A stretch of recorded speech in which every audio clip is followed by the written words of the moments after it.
Comme chaque année, je serai seul à Noël,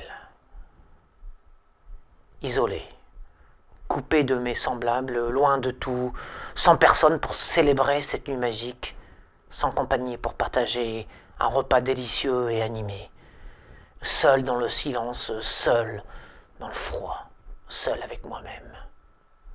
Et comme chaque année, en apprenant ma solitude, mon isolement, mon repas frugal, des natures charitables me plaindront, se désoleront, se révolteront. Mais il sera trop tard. Noël sera passé, le mal sera fait. L'injustice non réparée, l'offense totale. Et c'est exactement ce que je souhaite. Que l'on me foute une paix royale en ce jour de recueillement.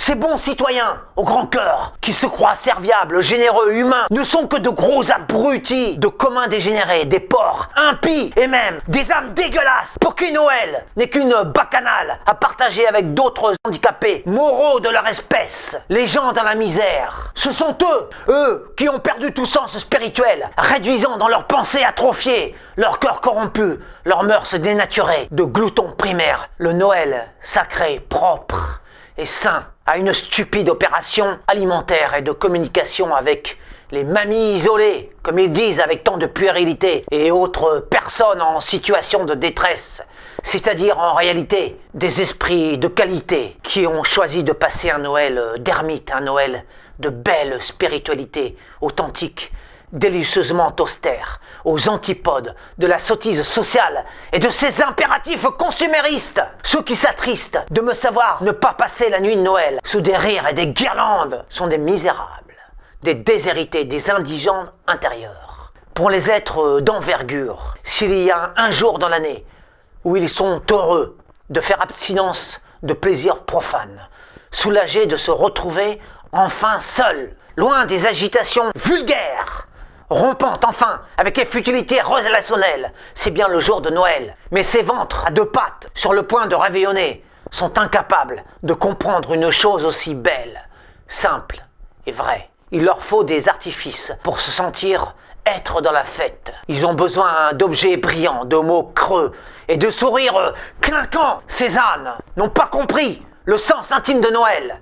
Au lieu de se retrouver avec eux-mêmes, ils se diluent dans l'insignifiance des partages anodins et imbéciles de cadeaux sans valeur sacrale qu'ils revendront dès le lendemain sur eBay. Ces ogrestes incarnations, émues par ma solitude, prêtes à m'aider, promptes à m'inviter sur leur sapin, à me communiquer leur joie en toc et à m'adresser leurs risettes frelatées, sous prétexte que ces Noëls sont de gentilles brutes, de béotiennes sensibilités à la volonté maladroite.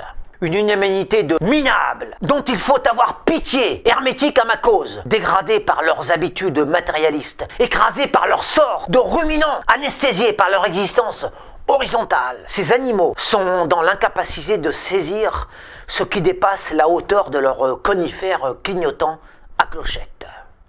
Moi, j'aime la beauté des nuits de Noël froides et paisibles, le mystère profond des étoiles au-dessus des vieux clochers, ou bien la tourmente des éléments, la morsure du gel sur mes doigts, le charme d'une messe de minuit dans une petite église glacée, où prient avec sincérité des paysans modestes et chantent des voix humbles. Pour moi, la solitude et le dépouillement des nuits de Noël sont de véritables bénédictions en ce siècle de surabondance. Les personnalités éveillées de mon espèce recherchent cette exquise, libératrice, fraîche âpreté des nuits de Noël. Seul à Noël est mon plus ardent désir.